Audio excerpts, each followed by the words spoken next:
I also want to recognize Commandant Lucy Samu of NSCDC.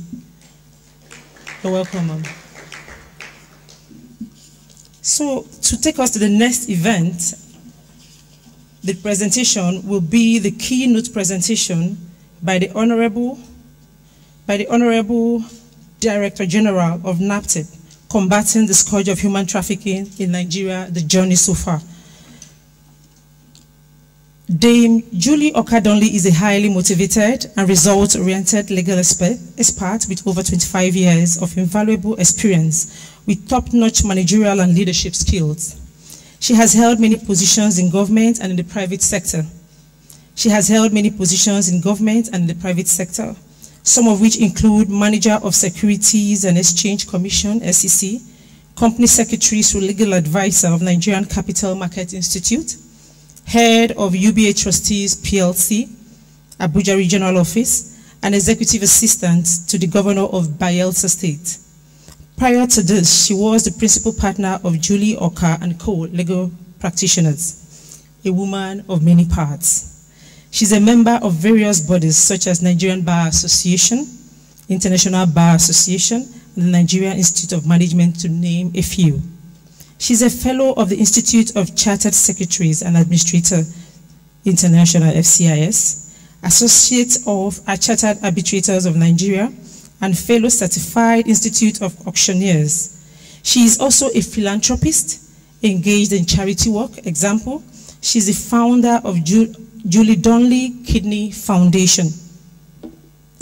Oka-Donley's invaluable skill, my classmate and my friend, and the representative of the Plateau State Attorney General, my classmate and friend. You're welcome. Very distinguished special guests, participants, gentlemen of the press, distinguished guests, ladies and gentlemen.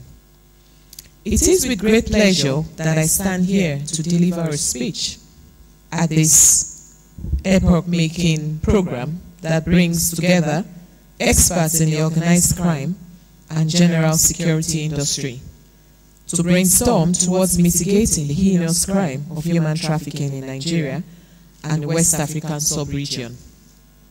This is aimed at enforcing the law against trafficking in persons towards ensuring that the Nigerian society operates smoothly without fear of crisis and insecurity. This one-day symposium and two-day training workshop is a child of necessity as it seeks to create awareness on the subject matter of human trafficking in Nigeria by enhancing the knowledge, depth, and expertise required to effect positive changes in the fight against human trafficking in Nigeria. NAPTIP is delighted to be collaborating with the Conference of Western Attorney Generals, CWAG, and African Alliance Partnership, AAP, on global trends in combating the scourge of human trafficking in Nigeria. We sincerely appreciate CWAG and AAP for what they have done in the past, what they are doing now, and what they plan to do in the future. To any nation, the most compelling pursuit is the search for stability, justice, peace, and security. Without these elements, growth and development will not be achieved. Hence, all laws and legislations, and indeed the Constitution, are designed by government and its people to achieve the peace, stability, and cohesion that are basic to national security, growth, and prosperity. I have been asked to speak on the topic combating the scourge of human trafficking, the journey so far. Much as the concept of human trafficking is broad and dynamic, I will try to stick to the rules of the organizers with the hope that I am able to pass my message across to the audience effectively and in record time. So help me God. Human trafficking is considered to be tied with illicit arms sale as the second largest source of criminal income worldwide, generating about $150 billion per year, according to the International Labour Organization. The illegal industry, which has achieved tremendous growth, is a dreadful byproduct of global poverty and unchecked greed, and has engendered the security, endangered the security of mankind and that of the nation. In the course of this speech, I will take on several issues in TIP, which plays out in national security, such as labor laws, rural-urban migration, poverty, corruption, money laundering, document forgery, drug trafficking, human rights, border policing, and so on. All the above mentioned facilitate human trafficking, thereby threatening national security. The trafficking in human beings is as old as mankind. Prehistoric accounts of human beings sold into slavery as a result of war, death, bondage, and other exploitative reasons abound. In Africa, slavery was practiced by the Africans years before the advent of the transatlantic slave trade. Slavery and the slave trade that followed thereafter were an integral part of African societies and states, which supplied the Arab world with enslaved people for centuries before the arrival of the Europeans. The transatlantic slave trade was the trading, primarily of African people to the colonies of the then New World that occurred in and around the Atlantic Ocean. While most people associate slavery with the 18th and 19th century America, the truth is that the African slave trade started long before America became involved. The African slave trade inside Africa itself was common in Ghana and Nigeria in the 18th century, where economic power depended. Demographic effects of the slave trade are some of the most controversial and in some form of bondage. Many people are surprised to learn that modern slavery is a thriving industry because they associate the term slavery with the triangular trade that once existed between Europe, Africa, and America. Technically, slavery is globally banned, but people are still bought and sold in slave markets and are also coerced to work through physical, mental, and economic threats. Human trafficking has been identified as a modern-day form of slavery. In the year 2000, the United Nations adopted the protocol to prevent, suppress, and punish trafficking in persons, especially women and children, in the Italian city of Palermo.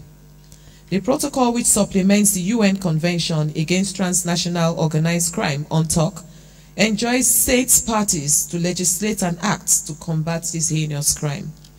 It should be noted that human trafficking is also referred to as trafficking in persons, TIP, or trafficking in human beings, THB, and these terms have been used interchangeably in this speech. Human trafficking is a high-profit, low-risk type of crime. It is difficult to detect because it is carried out in the course of moving people from place to place in pursuit of their various goals, be they economic, social, political, or otherwise. It is estimated that international trafficking earns over $32 billion annually, and it competes in terms of profits favorably with drug and arms trafficking. Increasingly, more women are getting involved in trafficking, both as traffickers and victims. In the year 2012, a key finding by the United Nations Office on Drugs and Crime revealed that women and girls account for about 75% of all trafficking-related victims detected globally. Human trafficking in Nigeria started in the early 80s with a record-high influx of migrant workers from the West African sub-region, especially Nigeria, to Italy, to work in the then booming tomato farms and industries. The migrant workers were paid well for their work, and with the expansion of the tomato farms and industries in Italy, the migrants saw an opportunity to invite their siblings, relatives, and friends to come over to Italy and benefit in the lucrative tomato business. The fortunes of the tomato farms dwindled a couple of years later, and with no tangible work in sight, some migrant workers cashed in on yet another window of opportunity made available by the growing rate of crimes and criminalities to make quick money. They got involved in illicit drugs trade and small arms dealing in collaboration with the dreaded Italian mafia. Soon, some of the Nigerian migrant workers who felt they could exercise a reasonable degree of independence in Italy went on to form an organized crime syndicate that came to be known as the Nigerian Mafia. At this point, they operated in parallel with the Italian Mafia and with a level of lawlessness that made them clash with the Italian Mafia from time to time. The Nigerian Mafia went on to diversify their operations by including exploitative sex trade as part of their business functions. They will come back home, recruit young girls, and then take them to Italy to serve as exploited commercial sex workers. The International Organization on Migration, IOM, estimates that over 10,000 Nigerians are forced to work as prostitutes in Italy, many of them victims of human traffickers.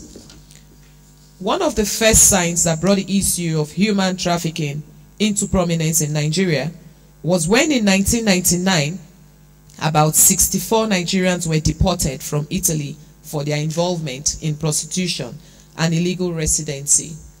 Later that same year, another 83 Nigerian girls were repatriated from Italy, 66 of whom were from Edo State. Furthermore, about 450 trafficked persons, victims, were deported to Nigeria from Saudi Arabia in the year 2000, hence creating a lot of concern to the Nigerian government and other stakeholders in the society. Trafficking in Nigeria, just like any other place, affects mostly women and children. A contact with the traffickers is often informal. Victims are lured into trafficking by either a family member, a distant relation, a neighbor, a friend, or peer through false promises of good working conditions and high income. But as soon as the unsuspecting victims arrive at the destination country, the initial story changes as they are made to suffer extreme physical and mental abuse, including rape, exploitative sex trade, torture, starvation, and even organ harvesting that may lead to death.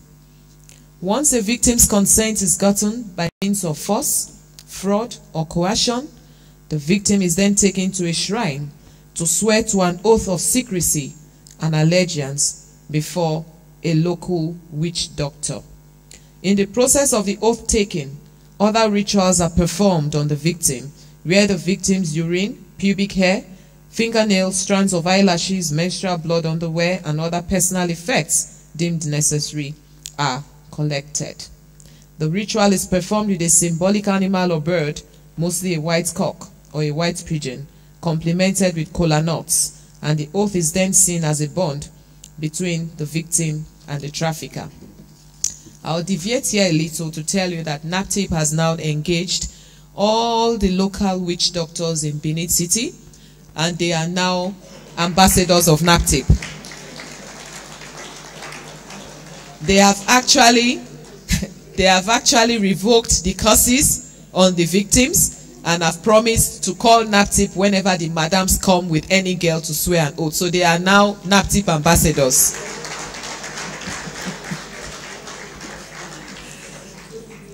The ritual is also depicted as having some sort of lucky charm for the victims if she abides by the terms. Otherwise, the victims stand to face grave consequences. In spite of the rituals and oath-taking, the victim reaches the destination point, only to realize the farce behind the earlier sweet promises of a greener pasture.